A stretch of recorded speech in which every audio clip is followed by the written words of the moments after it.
then controlled spiritual growth can lead to spiritual enlightenment, which must be put into practice to be of value.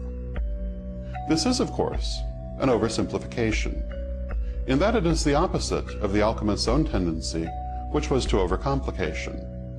Like the ceremonials, alchemists phrased their writings in intentionally obscure wording, ostensibly to shield their teachings from those they considered unworthy. It also served to shield themselves from persecution by religious fanatics. Alchemists used a rich symbology that included elemental, planetary, and mineral symbolism, as well as a good dose of ancient paganism. One of the principal themes of alchemical symbolism is the union of opposites, which is expressed in many ways throughout alchemical art. Such familiar figures as the four elements, the twin dragons, and the Ouroboros, the great serpent of the universe eating its own tail, were of great importance in alchemy. The masculine principle was likened to the sun and also to sulfur, while the feminine was considered lunar and likened to Mercury. The inner fire, what we today call the eternal flame or the divine spark, was described as a salt. It is this mineral symbolism above all which has led to the idea that alchemy was entirely concerned with protochemistry operations. True, alchemists did engage in such protochemistry operations in the belief that it would shed light on their spiritual operations under the credo, as above, so below, which is a principal pillar of alchemical thought, as of modern Wiccan thought. However, it was a dilettante alchemist who misunderstood the spiritual nature of the teachings and turned instead to chemical operations, not realizing that they were a code for higher knowledge. And now we can see the big picture coming into focus. Could that spark of consciousness in us all be connected to spiritual enlightenment? And by intense focus on the development of consciousness, could alchemists truly reach these levels? Even modern science is beginning to tell us a great deal about our consciousness and its connection to the rest of the infinite universe.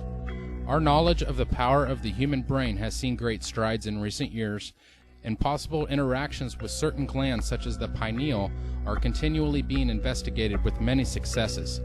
In his groundbreaking book detailing his research, Dr. Rick Strassman outlines his discoveries with the pineal gland and a substance known as dimethyltryptamine, or DMT, while administering the substance to a controlled group of volunteer patients. DMT is the most potent psychedelic known thus far, is highly illegal in nearly everywhere in the world, yet it appears to be produced naturally by our pineal gland during REM stages of sleep, deep meditation, and possibly during fetal development and near-death and death experiences. The patients also reported extremely intense spiritual experiences, many of which were frightened to a fear of death due to its intensity. Could this be the sacred and mysterious, divine nectar-like substance produced in the brain during the latter levels of spiritual enlightenment, as described by the alchemists? These questions have profound implications, as much of this knowledge has been occult or secret, found only in magical and hermetic societies. Millions of Hindus bathe where the sacred Ganges and Juma rivers meet. The scriptures tell how the divine nectar, which is said to confer immortality and everlasting bliss, was once spilled into the rivers during an epic fight between the demons and the gods. They believed that from their scriptured legends, they might be able to thereby speed their way to nirvana and be spared the pain of countless rebirths in man's universe. Amazingly, this appears to be a universal aspiration of the alchemist as well. Many say this substance occurs as the activation of the Ajna chakra, or third eye, takes place. This is where the sun and the moon, the masculine and feminine, right and left brain become balanced and synergistic. This makes sense scientifically, where the brainwave patterns of each hemisphere could create a magnetic field by this balance in the exact location of the pineal, located within the hypothalamus in the center of the brain. Within nearly every culture that has existed, there is a reference to the activation of the third eye, or Ajna chakra. This is no coincidence, but rather something that even science should be inclined to research due to its statistical probability alone. In actuality, there is quite a bit of substantiated evidence of this sacred science being all that it's described as, and more, when one has the keys to its meaning and applies it diligently to their life. Should alchemy continue to be unknown and hidden within the areas such as the Vatican and secret societies who wish to withhold it from mankind? Or should the knowledge and light be given to those that seek, as Prometheus did when he stole the fire from Zeus and gave it to mankind? This is the story of Eden, which tells us of a God that wants mankind to continue just tending to the garden, not to have a consciousness, not to have spirituality, not to be like him. It is our destiny to re-enter Eden and freely eat from the tree and drink from the waters of life. As it is written, surely we will not die, but know that which God knows. By this we realize our true nature and divinity. We must understand that we are truly spiritual beings having a human experience, not humans trying to have a spiritual experience.